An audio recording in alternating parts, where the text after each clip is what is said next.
Okay, and welcome back to the Liberal Black. Let me get my microphone together here so I can hear myself. And it is I, your host, Cleo House. And the last time we talked in the previous episode, what were we talking about? We were talking about 7 ways that you can fight for your relationship. That's what we were talking about. And some of those, let's go through those 7 real quick, right? It was putting down the armor, doing what's best for the whole, not necessarily the individual, having a desire and willingness to change and compromise, engaging in the little things, being willing to check in, seeing your partner as an individual, and having forgiveness. Well, that's all well and good. But today, we are going to be talking about when is it time to stop fighting for a relationship? Hmm. When is it time? Most of us, if you've ever been in a relationship, I think you'd be surprised at how many people who have never been in a relationship. I think that's may surprise you. Um, but those of us who have been in a relationship, when you ended it, what was the straw that broke the camel's back? What was the thing that you knew this is it? It's over. This is the thing. It's over. Well, here are 7 clues, maybe, to let you know, hey, it may be time to throw the towel in on this one. All right. Number 1, they make the same mistakes. Third time's a strike? I don't know. It definitely depends on what the thing is, right? They cheated on you 3 times, they lied on you, they lied to you 3 times or more. I guess it all just depends on really what you can stomach. Because if you can stomach a lot, then that might be something else altogether, right? Depending on what you can stomach.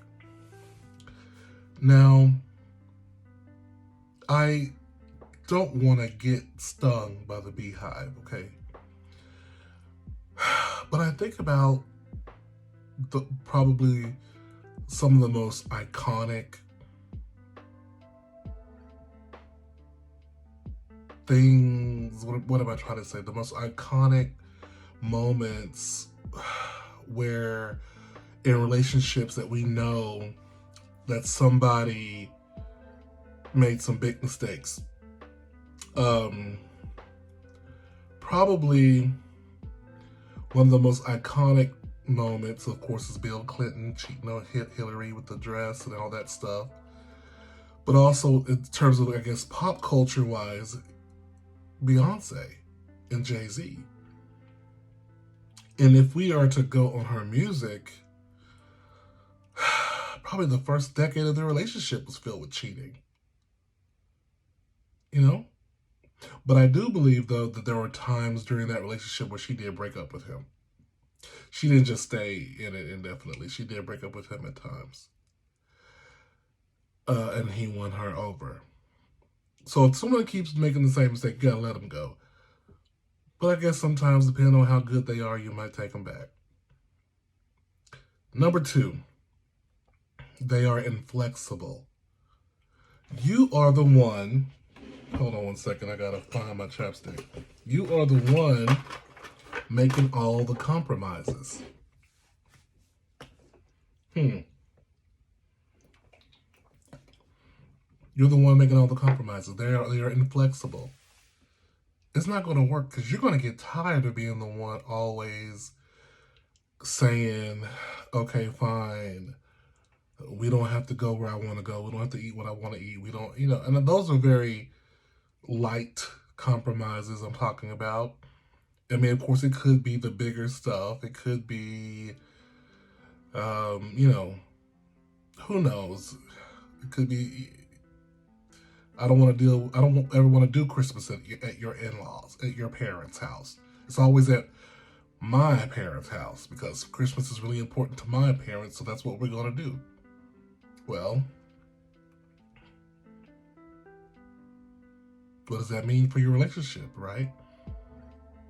I mean, there has to be some level of compromise in the relationship for this thing to work.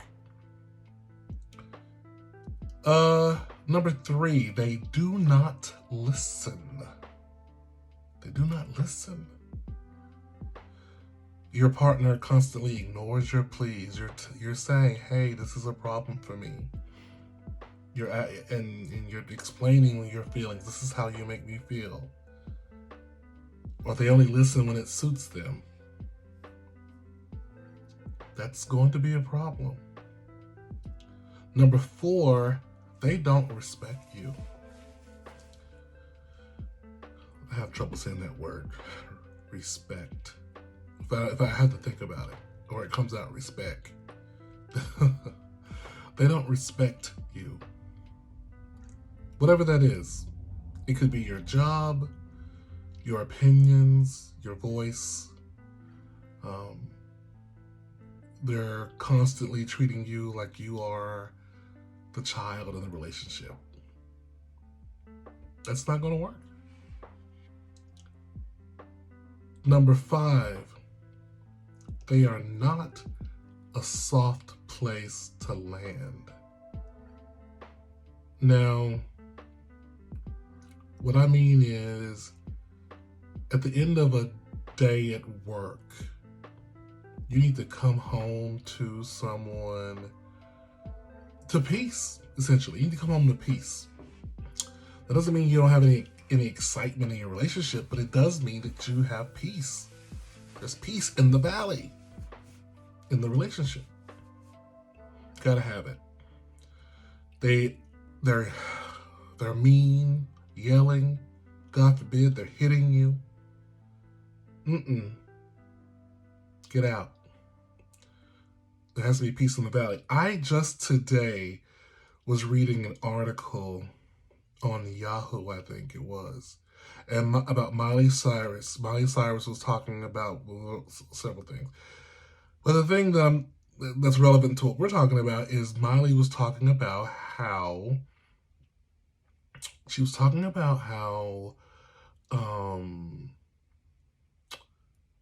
she and Liam they argued a lot, and that how she needed a place to go home to be basically to be a place of peace. I'm paraphrasing, but that's what she was saying, and that makes total sense. You know, you work hard, life is tough, you got haters out there in the streets. When you get home, you want home to be a place where you can, zen, right? Not a place of turmoil. And so that's number 5. On a side note, I'm also doing a video for YouTube right now, and I went and got my hair cut from my barber. I'm usually pretty lazy about this kind of stuff, and honey, he got me together. It looks pretty good. My mustache, at first I thought he cut my mustache too thin. I look like a evil villain. But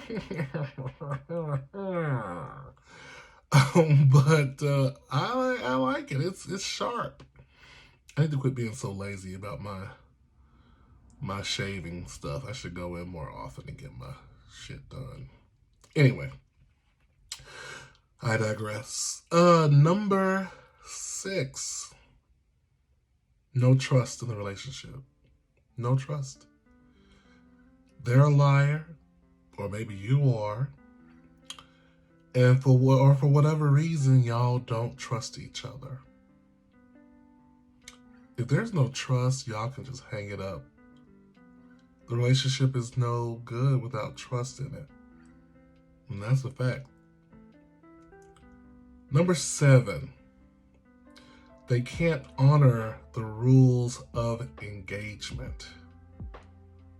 And what do we mean by that? Basically, when you got together, you all kind of created some kind of contract about what will make this relationship work. This relationship will work if we are monogamous, if it's just the two of us, or maybe if it's some kind of menage a trois, it's just the three of us, or we have a rule where we only sleep with other people when we're out of town, or whatever you make some kind of agreements. And I know I keep coming back to like sexual stuff, but even if it's something in terms of career, life, family, we agreed we don't want kids. We agreed that we don't want to get married, whatever. But if at some point, depending on the level of the engagement, if someone changes the rules of engagement, you've been together for 2 years, all of a sudden someone says, you know what? I do want kids. What you gonna do? I told you I didn't want to be married, but I do. What we gonna do? Now, if the person you were in this agreement with really believed in that agreement, you might be in trouble, right? Because they're saying, this is not what I signed up for. I signed up for this to be single, or to be in a relationship where we didn't have to get married, or to be in a relationship with no children. So that could be a reason to leave if a person is either not willing to adjust, or if a person changes the rules and refuses to keep in line with what you set forth. Now, in the last episode, I did talk to you about growth. And one of the things about being in a relationship is being willing to accept someone's change. That people grow. That some things that they thought that they could deal with in the beginning may not be something they could deal with anymore. I'm going to use myself as an example. I was once in a long-term relationship, and we never spent Christmas together because he always went home to see his family for Christmas, and Christmas was really important to his family, and he wasn't out to his family. And when we got together in my 20s, I didn't care about that. You're not out to your family? As long as I'm not in the closet, I don't care what you're doing with your family. But cut to 5, 7, 9, 11 years plus later, and I had never met his family. And we had never spent Christmas together. We did little Christmassy things before he would go, but we never spent Christmas together. And I think by the time towards the end of our relationship, that was one of those things for me that I just didn't agree with anymore. It was one of those things that that wasn't enough for me anymore. So people change, relationships do change. And I didn't honor that agreement anymore. I couldn't honor it. And so I had to get out of it. So sometimes it's not necessarily because, that was just a little piece of it. It wasn't the whole thing. But sometimes it's not necessarily, we're always talking in the first person here, we're all the hero. Listening to this right now, you're the hero of your own story. At least I hope you are the hero of your own story. And of course, so as the hero or shero, although can't she's be heroes? I don't know why it has to be a shero. Why do we have to? Anyway, okay. But what I'm trying to say is, sometimes you're not, even as the protagonist in your own story, you're not perfect. And sometimes you may change the rules up. Not necessarily that the rules are changed up on you. So let's review. This has been a short episode. That's okay. Sometimes episodes need to be short. 7 ways to know when it's time to stop fighting and move on. Number 1, they keep making the same mistakes. 2, they're inflexible. 3, they don't listen. 4, they don't respect you. 5, they're not a soft place to land. 6, there's no trust. And 7, they can't honor the rules of engagement. So, those are the 7 reasons to stop fighting. Now, I would love to hear what you think about this episode. Please hit me up in the comments, either on Instagram, on Twitter, or on, let's say Instagram, Twitter, YouTube. Oh, Facebook too. Yeah, we're on Facebook as well. You know the drill. So hit us up. Let us know what you think. And by us, I mean the royal we of me. Let me know what you're thinking and what else you would like to hear. We're going to try to start doing a little bit to get our YouTube game up. It's been lacking. I don't like to see myself on videos, so I don't do a lot of YouTube videos. But we're going to try to do better with that, with our YouTube presence. But I appreciate you all for listening to The Liberal Black or watching. We're at 400 followers on Instagram now. I'm really happy about that. It would be great if before the end of season 3, we're in season 3 right now. I think this is episode 6. We have about 7 more episodes to go before the end of this season. It would be great if we could have 1,000 followers. Oh yes, I'm claiming it. 1,000 followers on Instagram by the end of episode 13 of season 3. You can make that happen. Help us make that happen, okay? All right. Thank you again so much for listening or watching. And we will talk to you soon. Take care.